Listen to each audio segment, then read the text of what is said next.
វា generate មកវាលាយសំឡេង AI ខ្លះប៉ុន្តែវាយកទំនុកច្រៀងរបស់យើងមក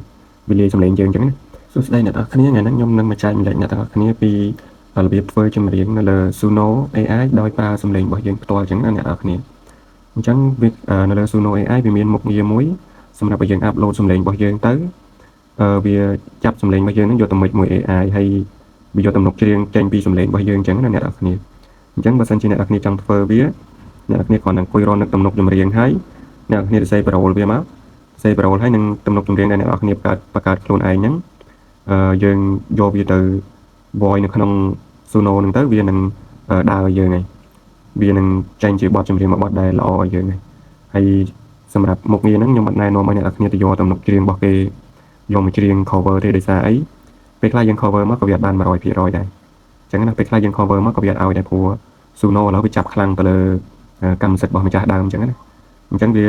រក្សាសិទ្ធិរបស់ម្ចាស់ដើមខ្លាំងពេលខ្លះអ្នកគ្នាយកបទគេមកច្រៀង cover អញ្ចឹងទៅគឺក៏វាអត់ឲ្យដែរអញ្ចឹងខ្ញុំលើកទឹកចិត្តឲ្យអ្នកនរគ្នារកទំនុកច្រៀងខ្លួនឯងទៅបង្កើតទំនុកច្រៀងថ្មីទៅសេប្រូថ្មីអញ្ចឹងទៅហើយឥឡូវកុំឲ្យខាតពេលយូរអ្នកគ្នាចូលទៅមើលខ្ញុំអ្នកគ្នាជាហ៊ានដំបូងអ្នកគ្នាត្រូវមាន app Suno នេះមកបើសិនជាអ្នកនរគ្នាអត់ទាន់មានវាទេអ្នកគ្នាចូលទៅ download នៅក្នុង Play Store ឬ App Store ទៅហើយពេលអ្នកគ្នា down វាមកហើយអ្នកគ្នា sign up វាមួយ Gmail ហើយចូលប្រើបានហើយឥឡូវបើខ្ញុំមានអញ្ចឹងខ្ញុំចូលទៅធ្វើឲ្យអ្នកនរគ្នាមើលហ្មងទៅជាហ៊ានដំបូងអ្នកគ្នាចូលមកខាងក្រោមនេះមកនេះផ្លែរូបចម្រៀងនេះមកបន្ទាប់មកវានឹង load មកបែបនេះហើយ load មកបែបនេះឲ្យអ្នកគ្នាបញ្ចូលសំឡេងហើយវាមានប៊ូតុង voice មួយនៅខាងលើទៅនេះ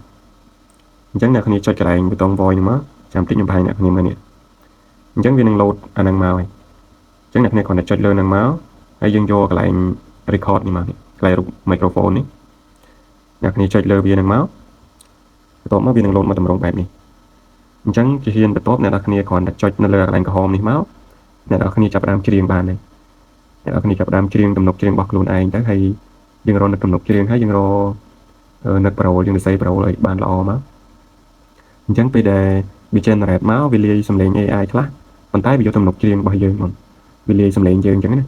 ឥឡូវកុំឲ្យខាតពេលយូរខ្ញុំសាកឲ្យអ្នកនរគ្នាមើលឥឡូវហ្នឹងគឺខ្ញុំបានថតសំឡេងខ្ញុំរួចរាល់ហើយនេះតែដោយសារតែកន្លែងថតខ្ញុំកាត់ចេញអញ្ចឹងណាអ្នកនរគ្នាដើម្បីកុំឲ្យរំខានអ្នកនរគ្នាឥឡូវពេលដែលយើងថតសំឡេងនិងទំនុកច្រៀងរបស់យើងចូលនៅក្នុងនេះមកវានឹងរកតម្រង់បែបហ្នឹងហើយអ្នកគ្នាគ្រាន់តែចុច save វាមកពេលដែលអ្នកគ្នាចុច save វារួចខាងលើនេះវានឹងវិលហើយនេះអ្នកគ្នាមើលខាងលើនេះវានឹងពងទៅវិលហើយនេះអញ្ចឹងអ្នកគ្នារងចាំវារហូតដល់វាវិលចប់អញ្ចឹងណាអញ្ចឹងបើសិនជាសំឡេងដែលអ្នកនរគ្នាច្រៀងទៅនឹងវាវែងក៏វាយូរតាមនឹងដែរតែនេះខ្ញុំតែឲ្យអ្នកនរគ្នាមើលខ្ញុំសាកថា10 second ជាងទេឥឡូវវាបានលោតរួចរាល់អ្នកគ្នាសំឡេងដែលខ្ញុំច្រៀងមិញណាហើយបន្ទាប់ពីវាលោតចឹងមកវានឹងចាត់ប្រូលឲ្យអ្នកគ្នាអូតូហើយប្រូលវានឹងលោតនៅខាងក្រោមនេះអញ្ចឹងពេលដែលអ្នកគ្នាច្រៀងរួចវានឹងលោតប្រូលនៅខាងក្រោមឲ្យអូតូហើយបើសិនជាមានកន្លែងណាខុសអ្នកគ្នាកែវាតាមនឹងទៅពេលខ្លះAI វាចាប់មកវាអត់ទៅតួអក្សរអញ្ចឹងអ្នកគ្នាចូលទៅកែជាហ៊ានទី1យើងកែ lyric ឲ្យមកហើយ style ភ្លេងយើងបាច់ធ្វើវាអីទាំងអស់ខាងក្រោមនេះគឺយើងបាច់ធ្វើទេគឺយើងកែទៅប្រូរបស់យើងមកបានហើយបន្ទាប់មកយើងចុច create យកមកបន្ទាប់មកខ្ញុំចុច create យកបន្ទាប់មកវានឹងចេញបទចម្រៀងឲ្យវានឹងចេញបទចម្រៀងឲ្យពីបទឲ្យអ្នកគ្នាឥឡូវខ្ញុំសាក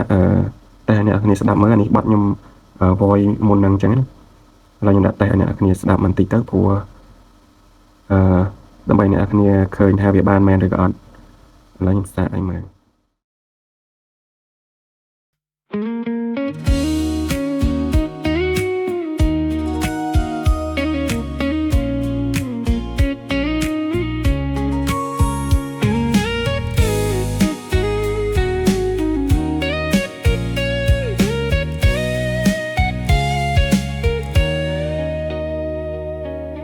សុខចិត្តឯកាជាជាងឈឺចាប់ក៏មិនស្លាប់បើគ្មានស្នេហានេះឃើញអត់បត់វាចេញមកដូចអានេះខ្ញុំសាកយកប្រូលរបស់គេមកច្រៀងសាកមើលអញ្ចឹងណាព្រោះដោយសារតែខ្ញុំតែឲ្យអ្នកនរគ្នាមើលអញ្ចឹងទៅគឺខ្ញុំមិនបានទាន់បាននិពន្ធប្រូលរបស់ខ្លួនឯងទេហើយបើខ្ញុំនិពន្ធប្រូលរបស់ខ្លួនឯងហ្នឹងឬក៏ទំនុកច្រៀងរបស់ខ្លួនឯងខ្ញុំសម្រាប់ថាយកទៅផុសនៅក្នុង YouTube អីចឹងណាហើយអ្នកគ្នាអាចសាកធ្វើតាមនឹងបានបើសិនជាមានកន្លែងណាអត់ទាន់ឬកន្លែងណាខ្ញុំនិយាយទៅរៀងវល់រៀងឆ្កងអញ្ចឹងអ្នកគ្នាអាច comment នៅខាងក្រោមបានខ្ញុំអាចចូលទៅតប comment ឬក៏បញ្ជាក់ប្រាប់អ្នកគ្នាថាកន្លែងហ្នឹងធ្វើមិនអញ្ចឹងណាបើសិនជាអ្នកគ្នាមើលហើយនៅតែអត់យល់អញ្ចឹងណាហើយ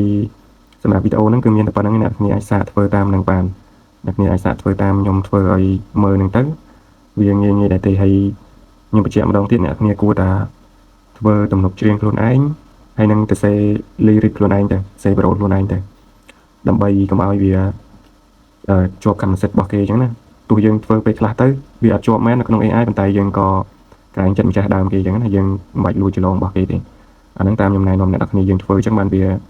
បានយូរអញ្ចឹងណាហើយបើសិនជាយើងយកបទគេមក cover ពេលខ្លះអាចនឹងម្ចាស់គេអត់សប្បាយចិត្តឬក៏គេអត់ពេញចិត្តអីចឹងទៅអញ្ចឹងជាស្នាដៃរបស់គេអញ្ចឹងណាអញ្ចឹងយកល្អអ្នកនរគ្នាបង្កើតអ្វីមួយជាស្នាដៃរបស់ខ្លួនឯងទៅដើម្បីយើងដើរទៅមុខបានវែងឆ្ងាយអញ្ចឹងណាអ្នកនរគ្នាហើយសំឡេងហ្នឹងដូចខ្ញុំចាក់ឲ្យអ្នកគ្នាស្ដាប់មិញអញ្ចឹងគឺចេញមកវាមិនសំឡេង AI សុទ្ធ 100% ទេវាគ្រាន់តែមិចសំឡេងយើងចូលមួយសំឡេង AI អញ្ចឹងណាហើយមុខងារហ្នឹងវាមានតែប៉ុណ្្នឹងឯងអ្នកគ្នារៀងវល់តិចហ្នឹងបើអ្នកនរគ្នាមើលយល់ឬក៏អត់ចាំខមមិនប្រាប់ខ្ញុំខាងក្រោមហ្នឹងមកសួរខ្ញុំកែតម្រូវតាមនឹងទៀតអញ្ចឹងណាអ្នកគ្នាហើយវីដេអូហ្នឹងមានតែប៉ុណ្្នឹងឯងបាយបាយ